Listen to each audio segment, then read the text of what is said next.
beaucoup de sujets à développer ce matin chez les grandes gueules, mais on en vient à ce sujet politique. C'est l'actu majeur donc de ce jeudi. Oui, l'ouverture du cadre de dialogue Jacques Lewaleno. C'est ce jeudi, normalement. Ça se passe dans un réceptif hôtelier de la place dans l'après-midi. Oui, il n'y a pas eu de grande évolution.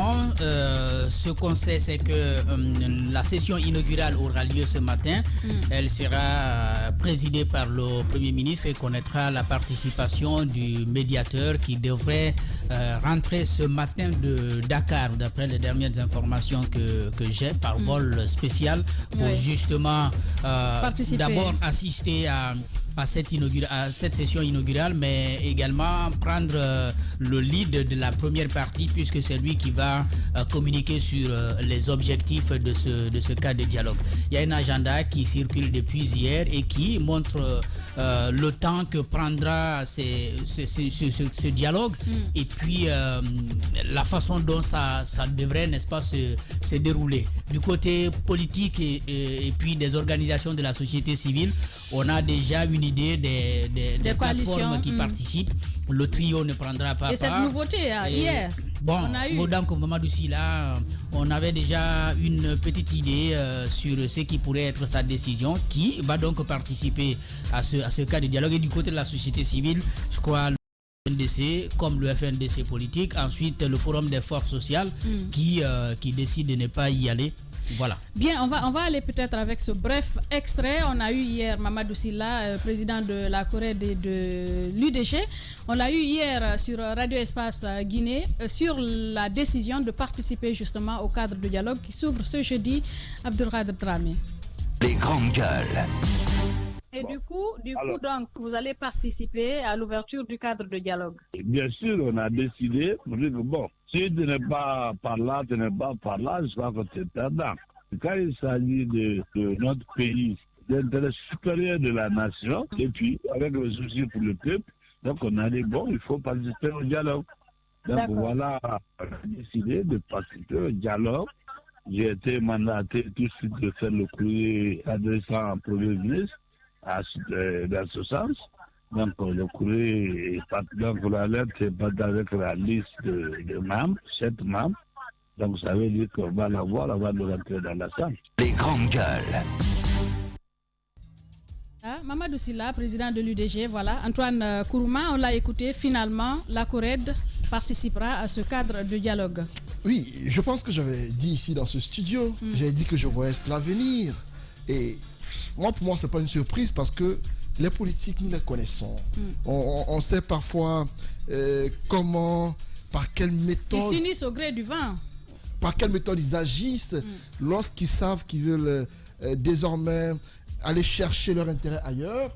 Il faut trouver un argument, un prétexte pour se détacher de là où nous étions pour se retrouver de l'autre côté. Je ne dis pas que les arguments avancés par Mamadou Silla ne sont pas des arguments qui tiennent la route, mais la dernière fois j'ai dit que c'était un peu trop facile avec ce qu'il nous présente par rapport juste à une polémique sur la coordination du Quatuor. On décide d'un coup de dire je n'en veux plus, je suspends ma participation et jusqu'à aller dire que je prends part au dialogue, parce que j'aurais pu comprendre qu'on dit il dénonce le manque de respect, il dit qu'il faut du respect mutuel. Je suspends, je quitte le Quatuor, mais que je reste dans mon coin, c'est-à-dire je reste dans ma CORED et on attend que on a aussi des revendications. Mais si déjà en quittant le Quatuor, on place comme argument, c'est parce qu'on ne m'a pas respecté, parce qu'on m'a qualifié de coordinateur autodésigné, on n'a pas choisi unanimement. Donc pour cela, je ne veux plus être du Quatuor, je vais au dialogue. Là, à ce niveau, c'est vrai que ce sont des politiques, chacun sait où se trouve son intérêt, mais je me dis que l'argument avancé pour y aller, pour moi, n'était pas très solide. De l'autre côté, c'est un dialogue qui commence. Il y aura 21 journées et ça va pratiquement durer jusqu'au 17 apparemment. Et il y a beaucoup d'activités qui sont prévues. J'ai vu l'agenda. L'une des remarques que je fais, c'est qu'il y a trop de pauses café et déjeuner. Il y a trop de pauses. Oui. Ça paraît anodin, mais c'est important. Parce que lorsqu'on va pour débattre pour du sérieux, Il y en a combien par jour? Non, parfois il faut mettre de côté. Les grandes Il y en a gueules. combien par jour? Déjà pour l'ouverture d'aujourd'hui, Oui. ça commence à 13h30. La première pause déjeuner, c'est à 15h. Oui. Vous voyez? Après. C'est-à-dire, après les discours des premiers ministres et autres, on mange. Après ça, on échange, après on boit. Je me C'est dis, normal. non, c'est peut-être... Une journée, grandes gueules. écoute Antoine, Quand un atelier, pendant une journée, vous avez la pause Madame café, Sow, le matin, vous ça, avez c'est la les- pause déjeuner. les ateliers- Et si vous continuez dans l'après-midi, c'est normal. il faut qu'il y les ait une ateliers pause. ordinaires. Il faut Ça, je rappeler, comprends. rappeler Antoine, Ce atelier n'en est pas- Madame Hiro, il faut rappeler Antoine, juste encore pour être bref, que parmi ces personnes quand même qui sont âgées, il y en a qui sont diabétiques, qui Justement, respectent un c'est régime tout à fait alimentaire normal. strict, Antoine. C'est tout à fait C'est juste normal. un constat que j'ai relevé. Je pense Il n'est qu'il y pas a, pertinent. On il y a à ton beaucoup trop de constat. pauses. Ils auraient pu... C'est normal, Antoine. Non, ils auraient pu éloigner un peu les temps de pause, voire même les Une résumer. incidence. Ça, c'est un constat que je fais. L'autre constat, c'est l'arrivée quand même ce matin annoncée du médiateur Boni Yayi qui prend part au dialogue parce que sa présence est annoncée dans l'agenda et c'était l'une des revendications de la classe politique, notamment du Quatuor. Oui. Et pour moi, il y a eu cette communication hier des États-Unis qui ont fait une communication qu'ils ont rendue publique à travers l'ambassade Il des demande à États-Unis, tout le monde. qui demande à tout le monde d'aller autour de la table. Et pour moi, c'est pratiquement une décision prise à tous les niveaux. La CEDEAO, les États-Unis, même l'Union européenne aujourd'hui sont pour ce dialogue. J'ai suivi un peu sur les médias internationaux l'annonce en fanfare du dialogue. Pour moi, le seul atout ou le seul appui ou soutien qu'avaient les opposants, c'était la CEDEAO. Si la même CEDEAO aujourd'hui est pour ce dialogue, je ne vois pas pourquoi nos opposants continueraient à faire la tête dure, à faire des caprices. Aujourd'hui, le seul endroit pour poser les débats, les problèmes en vue d'une solution urgente, c'est autour de la table. J'ai suivi hier, il paraît qu'il y a eu une réunion d'urgence après la sortie des États-Unis, parce qu'ils ont trouvé que c'était important, cette sortie-là. Ils se sont réunis par visioconférence. Juste après, ils ont continué à dire, bon, on n'est pas satisfait, on continue de résister. Puisque c'est des journées qui sont longues, je me dis que ce n'est que le début. Le train démarre aujourd'hui, il y aura des escales. Ce n'est pas exclu que nos acteurs politiques embarquent parce qu'ils ne sont pas des montagnes. Hein. Ils peuvent être déplacés, ils sont déplaçables. Donc ce qui se passe là, c'est le début d'un processus. J'imagine qu'au fur et à mesure, certains vont embarquer, d'autres vont peut-être débarquer. Pour ça l'intérêt de la dépendra du Guinée. sérieux qui va caractériser les débats. Et dès l'instant où Boni Yayi est là pour présider, comme souhaité par la classe politique, le G5 sera là aussi. Je me demande pourquoi continuer à résister alors que tout ce que vous avez souhaité est réuni. Bien, allez-y, Guiba Milimono. Oui, tout à fait. La cérémonie d'ouverture, il y aura le discours de la porte-parole des facilitatrices. Il y aura également le discours du ministre de l'administration du territoire, l'allocution du médiateur de la CEDEAO, donc qui sera présent, Boni Yayi. Il y aura également le discours d'ouverture du Premier ministre. Donc après, il y aura la mise en place, la constitution des groupes thématiques. Et après la constitution, la journée va prendre fin. Donc à partir de demain, les discussions vont s'ouvrir sur les thématiques. Donc pratiquement, ça prend fin le 15 décembre. Donc ça veut dire d'ici le 15 décembre, j'ai l'intime conviction que le trio va pouvoir rejoindre le cadre de dialogue puisque les préalables qui ont été posés, je pense que la communication en amont des facilitatrices et aussi le Premier ministre, c'était de dire qu'on peut débattre de ces préalables au niveau du dialogue qui doit avoir lieu. Je pense qu'à un moment donné, il faudrait éviter d'aller systématiquement avec ce politique de chaise vide, comme l'a dit Dame Traoré l'autre fois, ce qui se fait sans vous peut se faire contre vous. Et aujourd'hui, je pense qu'il faut revoir leur position, il faut revoir un peu leurs objectifs, se dire l'année prochaine déjà, il faut qu'on se prépare pour les élections, qu'on commence disons, à regrouper nos troupes et à commencer la campagne sur le terrain. Donc c'est maintenant, ça doit commencer. Je crois qu'à un moment donné, il faut sortir un peu de ces considérations. Je suis d'accord qu'il y a des préalables aujourd'hui qui peuvent toucher beaucoup de Guinéens, tels que la question de la justice sur les crimes de sang. Il y a aussi la question de la clarté sur la déclaration des biens et tout ça. Nous tous, on a posé ce débat-là. Mais je pense qu'au niveau du cadre de dialogue, avec les discussions sur les groupes thématiques, on peut poser ce débat-là et trouver une solution in fine, sans compter qu'après les groupes thématiques, il y aura maintenant la restitution des travaux au niveau des groupes thématiques, au niveau de la plénière. Et donc, au niveau de la plénière, j'aurais appris que le G5 va siéger au niveau de la plénière.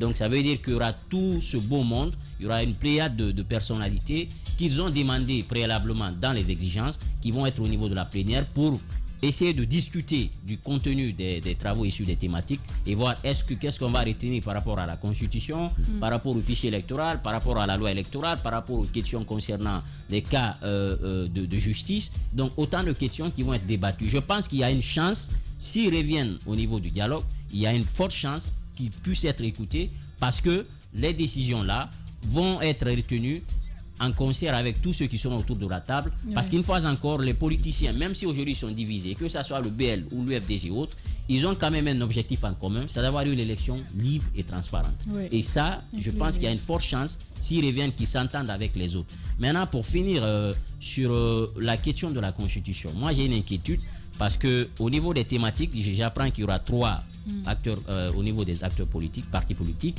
2 au niveau des forces vives, c'est-à-dire la société civile et autres, et ensuite un rapporteur et tout. J'aurais préféré qu'au niveau un spécialiste des questions, voilà, de la thématique. J'aurais aimé qu'au moins qu'il y ait un membre du CNT au niveau de la thématique concernant la Constitution. Parce qu'après les propositions, la Constitution, le travail va se faire au niveau du CNT. Donc, ils ont parlé d'un constitutionnaliste. Bon, oui, ils ont parlé d'un expert. La facilitatrice a parlé d'un expert.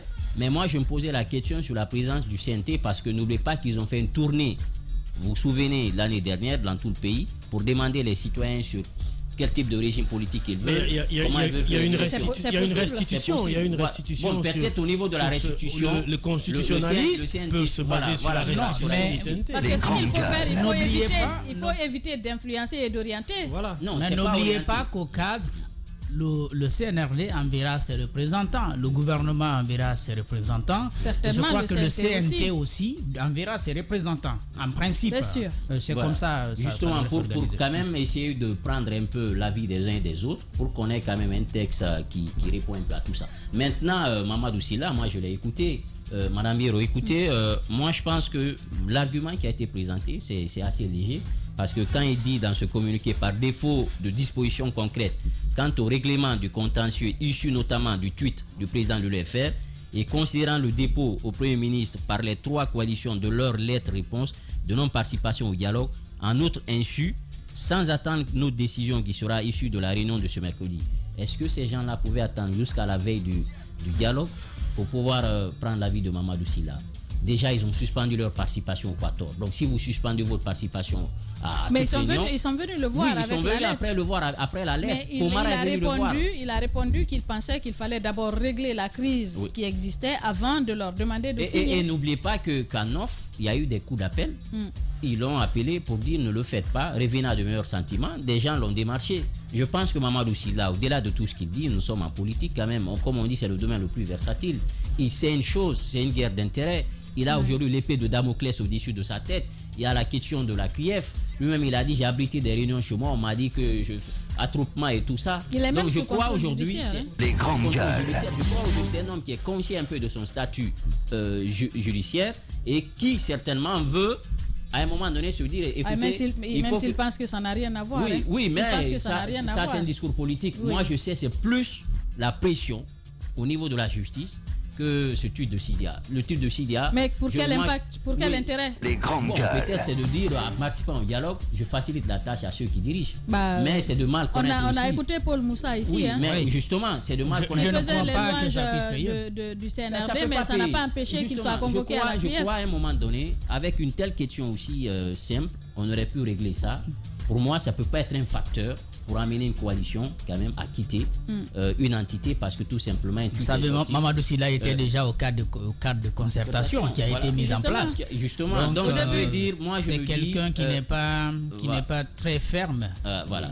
Il est très ouvert, il peut bouger à tout moment. En tout cas, il n'est pas radical. Aujourd'hui, il peut prendre une décision, demain ça change. Il a toujours fonctionné comme ça. C'est quand même le seul qui a eu toutes les alliances possibles, parfois inimaginables. Si ça change, avec Alpha, avec Selou, avec Sidia. La situation c'est compliqué, ou bien si ça change juste parce qu'on y voit nos intérêts, c'est différent. Non, je crois que parce qu'on l'apprend, il y a beaucoup aujourd'hui au sein de ce quatuor qui exprime la volonté d'aller vers une certaine ouverture, donc une participation donc à ce dialogue.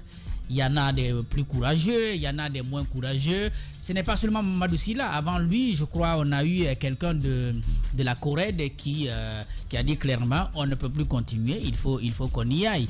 C'est pour les mêmes raisons que Bahouri, rappelez-vous, a quitté la Corède pour se montrer très disponible. Donc je pense que c'est bien cela. C'est au sein de la Corède qu'il y avait aussi, rappelez-vous, Makale devenue facilitatrice. Donc cette coalition, c'est une coalition d'hommes et de femmes ouverts d'esprit. Ouverts d'esprit, en cas totalement libre. Si on peut le dire. Ils vont et qui reviennent. Et ils voulaient un prétexte et Sidia l'a servi pour partir. Parce que lui, il pointe du doigt le tweet de Sidia.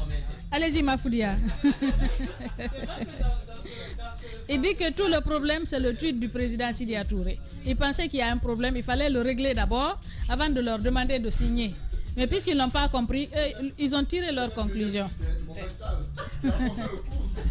Et moi, comme au début, je pensais que c'était trop facile pour des gens qui se sont réunis pour des objectifs bien définis durant combien de temps, qui savent, enfin, qui sont supposés savoir ce pourquoi ils ne vont pas, qu'une histoire de tweet qu'on peut régler à l'interne. Et d'ailleurs, moi, il y a beaucoup de choses que je n'ai pas compris parce que j'ai eu des informations aussi comme quoi c'est l'UFR avec Sidia Touré notamment qui aurait œuvré à ce qu'il soit nommé coordinateur. Et qu'après ce même Sidia Touré remette en cause cette place. Je sais pas, finalement on se demande qui joue à quoi. Ce qui est sûr, c'est qu'il y a quelque chose qui s'est dessiné, qui est arrivé à laquelle on trop facile, tout on ça. s'attendait facilement. On sait que pour une raison ou une autre, certains seraient allés à ce dialogue. Mais encore une fois, moi ce qui me préoccupe aujourd'hui, c'est pourquoi on est parti à ce dialogue. Est-ce que c'est pour mettre fin à tout ce qu'on connaît déjà comme guerre inutile, ou bien c'est parce qu'on veut se protéger de quelque chose? Parce que l'analyse des deux situations différemment pourrait évidemment nous faire dire beaucoup de choses et évidemment ça peut aussi nous donner une idée sur ce à quoi il va falloir s'attendre à l'issue de ces rencontres. Est-ce qu'on va au cadre de dialogue pour se protéger? L'avenir nous édifiera de toutes les façons. Vous le savez, c'est l'actu majeure de la journée, le cadre de dialogue interguinéen qui s'ouvre en cette journée à Conakry. Les grandes gueules reviennent dans 10 minutes sur Espace TV.